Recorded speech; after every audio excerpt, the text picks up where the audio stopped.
What's up, fight fans? Welcome to Mr. Mustache MMA News. Today, I want to discuss UFC 280's Bantamweight title matchup between Aljamain Sterling and TJ Dillashaw.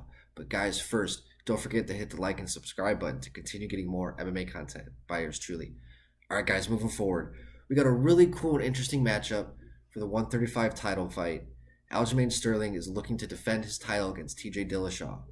Aljamain Sterling, who's coming off of his second fight with Peter Yan, which kind of solidified his status as champion at bantamweight.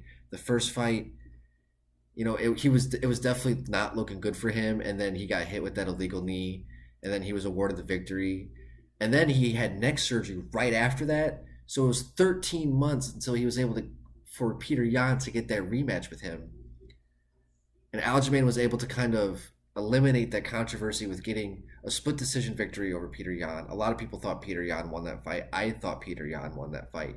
But I don't argue it because the fight was so close in itself. It could go either way. And I think sometimes when you're the champion, you really got to take it to the champion to get awarded those rounds. And that's just my opinion. But with what Aljamain has been able to go through with the neck surgery and coming back with all the controversy and be able to stay focused, I think that speaks leaps and bounds about what he can do in the future. He's still only 33 years old. He's definitely have a very well-rounded game. Everybody thinks that he's just a submission specialist, but the fact that he was able to stand up with Peter Yan and actually give Peter Yan a lot of trouble, and even the fight that he had with Pedro Munoz, right? If you go back to Sterling's fight with Pedro Munoz, it was a masterclass of distance control, footwork, being able to attack the body, the legs, and he was able to pick and choose wherever the fuck he wanted to go, and it was just a masterclass performance, and that just goes to show how well-rounded his game has become, right? And now he's going to be looking to defend his title against TJ Dillashaw, who in his own right deserves his own 45-minute documentary. I mean, TJ, after taking the belt away from Cody Garbrandt, and then going down to try and get a second belt against Henry Cejudo, getting KO'd in like 60 seconds, and then popping for EPO and being suspended for 2 years or being stripped of his bantamweight belt. I mean, talk about having a rough night, a rough year, rough 2 years. But he was able to go for those 2 years, have shoulder surgery on both of his shoulders, heal up his body.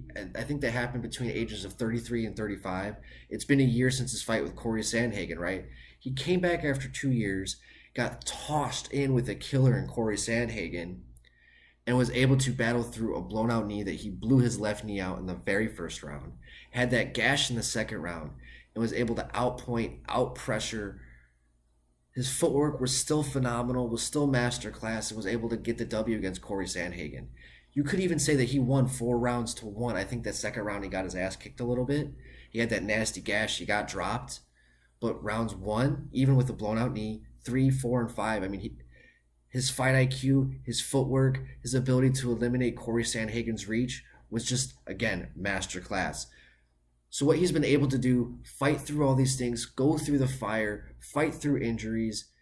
He's only 36, so I don't really think that he's past his prime, and I think the dog that you have in a guy like TJ Dillashaw, his competitive nature, I mean, his competitiveness has ruined friendships of his. Apparently he, had that whole thing with, I think Chris Holdsworth, and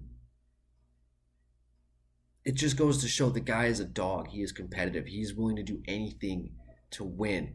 All of his ex-trading partners, a lot of them shit on him for just going too hard in trading, hitting them after the bell, just trying to get the last hit. And I think that just goes to show for him as an athlete and as a competitor. And that's where that just continues his drive after all the controversy, popping for steroids. He has that desire to be number one and stay number one. And that is going to be his biggest factor against a guy like Aljamain Sterling, because Sterling can take it anywhere. The ground, stand up. He almost has a very similar stand-up style. He's just kind of always moving around. You don't really know where he's at. He's just always moving. He's always on his bicycle, lateral movements. His head movement is just really good, and his distance control also very good. He's willing to go forward because he's not really scared of being taken down. You can say the same thing with TJ Dillashaw. And that's what makes this whole matchup to me just so exciting, and I can't wait to see what happens. I'm not even picking a fighter. I really just hope for a really good matchup. No bullshit, no eye pokes, no dick kicks. Please, like, knock on wood. I just hope for a great fight. And I think that's exactly what we're getting. I think we're in line for firework matchups. I'm not even thinking what's going to happen in the future because I really can't even predict an outcome on what's going to happen next Saturday. Guys, tell me what you guys think in the comments section. Do you guys think Funkmaster is going to get that, or do you think TJ Dillashaw, Dalla Billashaw is going to get the victory? Do you think he's going to take the title from Aljamain Sterling? I'd love to hear what you guys think in the comments section. All right, guys, Mr. Mustache, MMA News out. Let's fucking go, fight fans.